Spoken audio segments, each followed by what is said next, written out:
Ayan, hello, what's up po mga ka-backyard. So, naggulat ako at meron akong package. Ayan, galing LVC. So, hindi ko alam kung sobrang excited ko. Ayan, nabuksan ko na. Galing sa N-Bio. Ayan. Para sa ating mga pananim. Ayan. Ito kasi, paano ba ginawa ko nito? Isang napanood ko sa isang episode ni Agribusiness. Ayan, tapos namimigay daw sila ng sample ng N-Bio. So, ayan replacement from urea. Makabagong microbial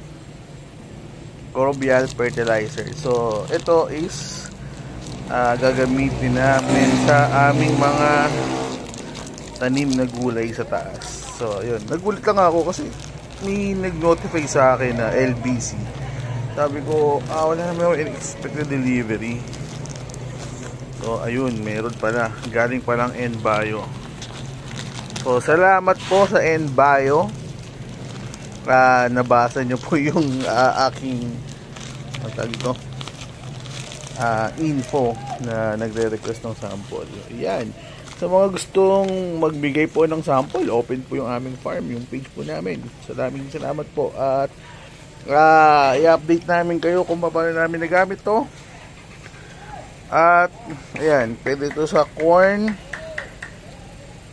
sa seedling. Ayan Alam ko gawang Pinoy ito. Ayon sa kakapanood ko. Ayun, pero namin itong gamitin sa aming mga gulay at aming mga mais. Pag magtatanim kayo muli sa N-Bio, maraming salamat po. Baka naman yung mga ibang brand dyan. Salamat.